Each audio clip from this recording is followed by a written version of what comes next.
Hello guys, it's Daniel here from Incinerating Toilets. We're the distributor of Cinderella products in Canada, and I'm excited today as we are going to go visit Chris and Yailin and ask them about their journey as they have the Cinderella Travel RV model and they use it full time. So I think they'll have some great feedback for us. Come on, let's go.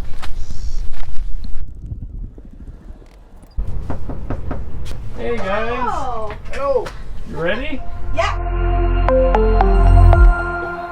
Let's get right to it. Why don't you guys share a little bit about your RV, what model you have, and where you guys have traveled in the last year, and do you do a lot of dry camping or full hookups and so on?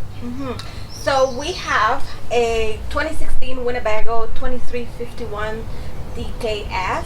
We've lived in it full time for 4 years now. We've traveled through parts of Canada, the US, Mexico, and Guatemala. Wow. Yeah, and I would say we did a combination of dry camping and full hookups. That's amazing. 4 years. I didn't realize it had been so long. Yeah. That's amazing. So right now you guys have the Cinderella Travel, but before that, why don't you talk us over the 4 years, what kind of different solutions you had in place? So we never had a regular toilet. We had a composting toilet, and we used that for about 2 years. And then we've been using the Cinderella for the last 2 years. Okay.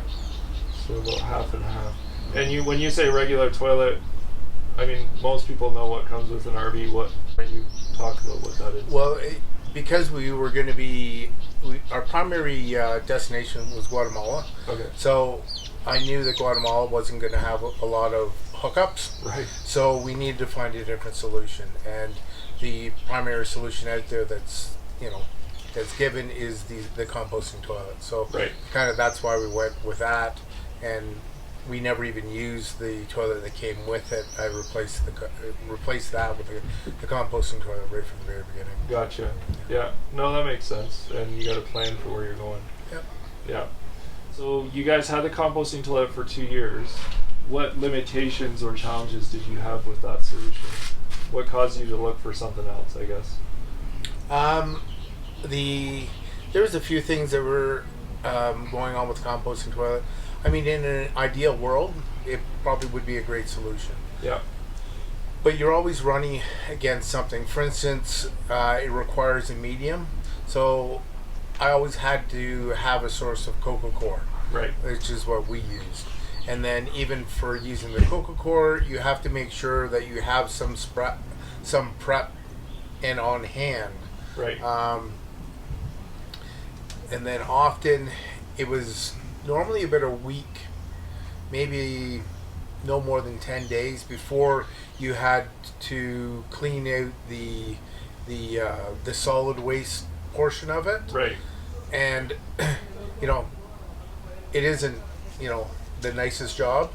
And the thing is that you don't want to be doing it in the open in a parking lot or even in an RV spot, Right. because other people are going to want to participate in it, whether they like to or not. So there was quite a bit of maintenance to it, and then even after cleaning it out, removing the solids, you have it in a bag, and then then you're trying to spray it down with water. Well, where are you going to do that? Right. Right, especially if you're in a more urban or in a more RV type park setting. Sure. So there was limitations. And then what do you do with the bag of solid waste? Well, they tell you can just dump it into any garbage can or garbage bin that you see along the road. And though that may be technically true, I think some people would have reservations about doing that. Right. And that's kind of the solid waste area. When you're dealing with the liquid waste, it's something you generally have to deal with on a daily basis. Right.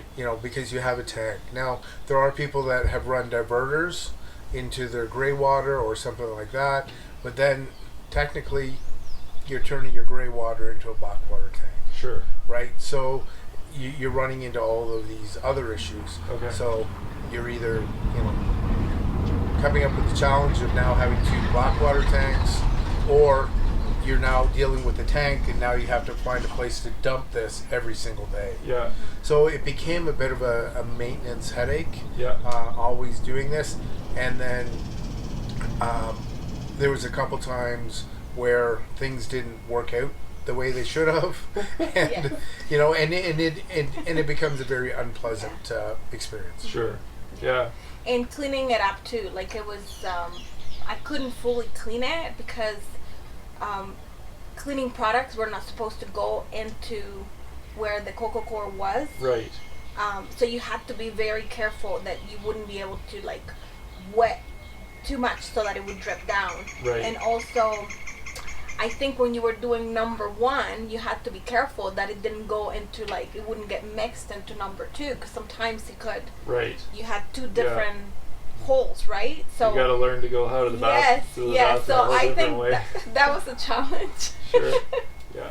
Someone told me yesterday on the phone, actually, it was the first time I ever heard it. Someone said a composting toilet is like owning a pet. Yeah. I was like, that's such a great slogan. And I mean, the other thing is that even the term composting toilet really doesn't describe what they do, because they don't really compost. Right. Right. You're not taking, you know, a waste product and turning it into something usable. So really, they're not really a composting toilet.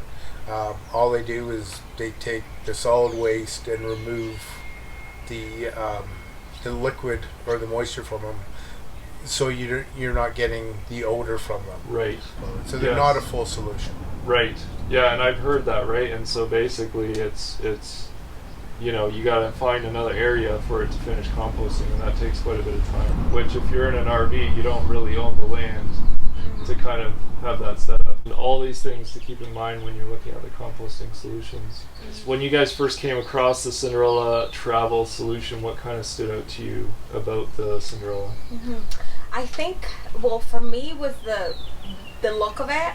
The design was a lot cleaner, modern,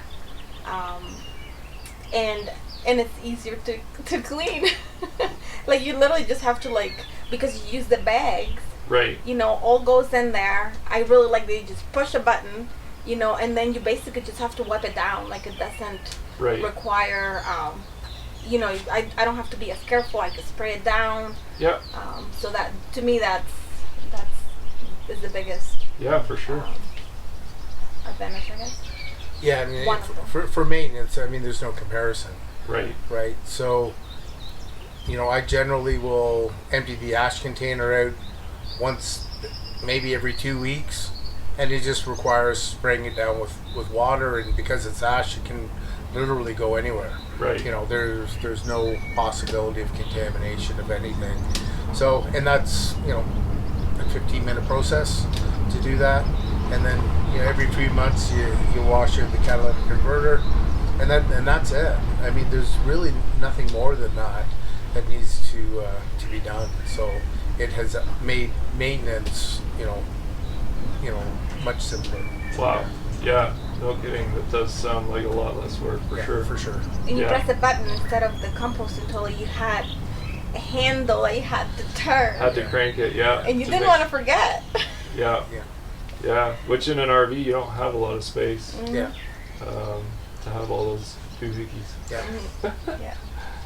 And the other thing is too is, you know, especially if you're dealing with a blackwater, not a compost.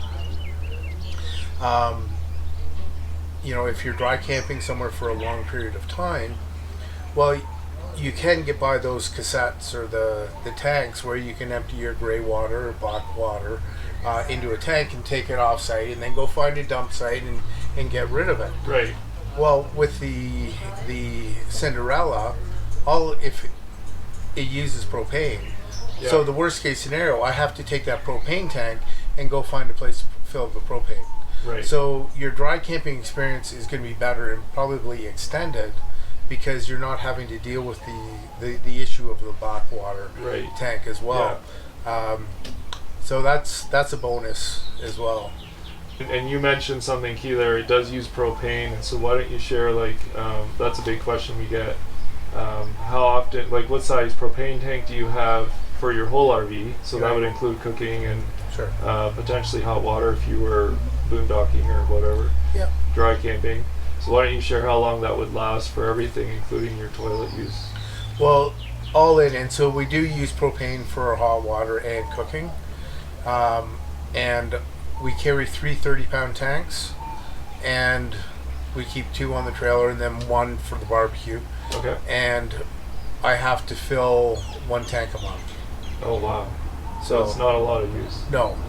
So it's pretty reasonable. Yeah. And like I said, finding propane fill up is generally a lot easier than finding a place to dump.